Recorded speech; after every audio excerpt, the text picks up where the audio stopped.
Hey guys, today I've got something on my mind that I want to talk a little bit about, and that subject is pride. And pride is a funny thing in the Bible. It's something that's mentioned quite a bit in the Old Testament. It's not mentioned very often in the New Testament, surprisingly. It only appears about 3 different times. And then if you really look more closely, each time it appears in the New Testament, it's a completely different Greek word being translated into pride. So it's something that, if you're looking for a lot of reference as far as, what kind of pride is bad and what kind of pride is good, or if any kind of pride is good, it's really hard to find in the New Testament. You can't make a solid case for or against this thing called pride. But, we know that at least some kind of pride is a sin. And if we really study the Old Testament passages pertaining to pride, it sure sounds like in some cases, pride is kind of being extolled as something of a good thing. So, which is it? Is pride a good thing? Is it a bad thing? Is it a sin? Is it a virtue? Is it something that's, circumstantial? It's good some of the time and not others? And that's the question that I kind of want to address today. I want to give you my interpretation, my understanding of what kind of pride it is in the Bible that's condemned versus what kind of pride is acceptable. And, to kind of transition into this conversation a little bit, there's a couple of English words that I like to use and differentiate between, personally especially, because it kind of hits close to home. And those words are arrogant and cocky. And, what do those mean and what's the difference between them? Well, I consider an arrogant person a person who thinks too highly of themselves. They think they're way up here when in reality they're maybe only about here. And they get themselves into trouble because they say, yeah, I can do it. And then when they show up, they can't. Okay? So that's arrogance. And you can see right away that's a problem. But then there's cocky. And I think cocky is a little bit different. Cocky is when you think you're up here because you really are. You think you're the best because you've seen what everyone else can do and you can do it better. Okay? That's not arrogance, that's cockiness. And, when you look at pride, I believe there's what we consider pride and what we understand as pride. But then in the Bible, when it talks about a certain kind of pride that's condemned, I think it's talking about something a little bit different. And I think these two forms of pride are related the same way that cockiness and arrogance are related. So let's talk about, first of all, the kind of pride that you and I have every day in our lives. And I don't consider this to be a problem biblically. Study it out, see if you do. But when you just graduated with your MBA, you know what? You feel a little bit proud. You've accomplished something. You set out a long-term goal and you invested your time and money and you made it happen. And you feel good about what you've done. That's a good kind of pride. Your kids, win a trophy or something like that, or win the talent contest, whatever. And you're proud of your children because they're yours and you raised them and you taught them.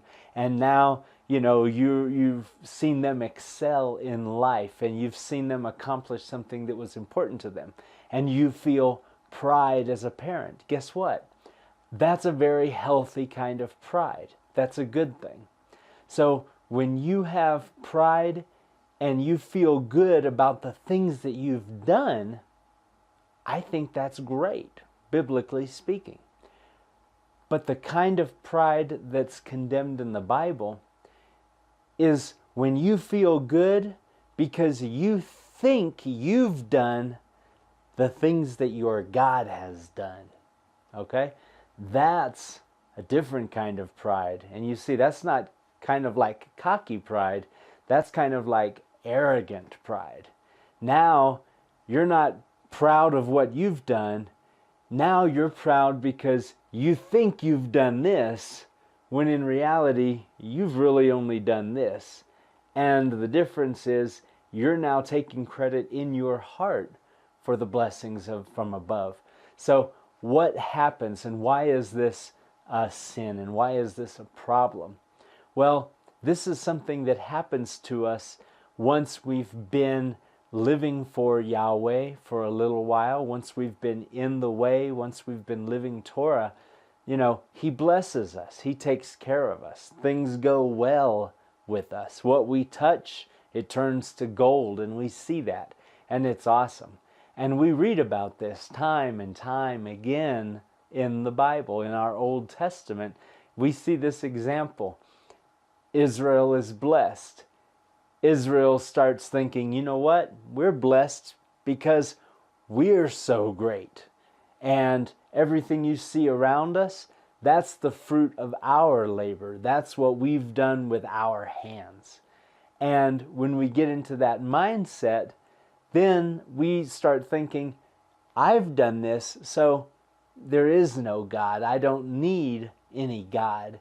And we start living accordingly. We start living like there is no God, which means we start breaking His commandments, which means He knocks us right back into place. And all those things that we think we built and we think we did, all of a sudden He strips those things away.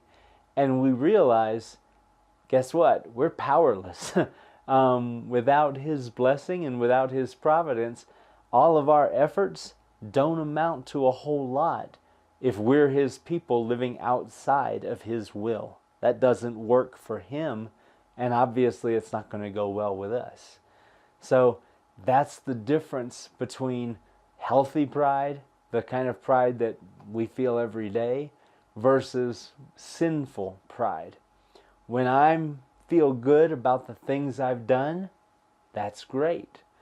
But I better be clear that there's a difference between what I've done and what He's done. When I start feeling good because I think I'm responsible for the things that He's done, when my heart starts swelling up like that, oh baby, that's when I'm getting myself into trouble. Because the next step is I'm going to be living like there is no God. So, you know, when things are going your way, when you're blessed, remember that you're blessed. Whenever things go well with me at work, you know what? Yes, I do a good job. Yes, I know what I'm doing. I'm a competent laborer. I'm adept at what I put my hand to. But that being said, the fact that I have students that come to me for education from all over the world, you know what? That's not me working. That's not me making that happen. That's a blessing. There are a lot of other instructors out there online who teach this subject and that don't get the same response I get from the student market. Why is that? Well, you know, that's not because I'm so great. That's not because I put together such a good course. I'm sure maybe that has something to do with it. But I also realize very clearly that I've been blessed, and those blessings can be taken away.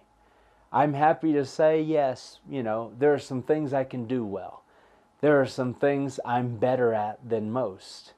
But I also know that without the providence and the blessing of my God above me, you know what? Those things wouldn't bear the fruit that they do. My life wouldn't be as good as it is. I wouldn't have the wife I have. I wouldn't live in the place I live. I would not be enjoying the existence that I do without the providence of my God. So, however proud I am of my own accomplishments, however happy and content I am with the good things that I have in life, I don't forget my God. I don't stray into disobedience. And my first and only obligation in this life is to keep His commandments. No matter how good I feel, no matter how cocky I get when I look at my beautiful face in the mirror in the morning, I don't let my heart swell up in pride and rebellion against my God. So that's it. That's the difference between healthy pride and sinful pride, at least as I understand it.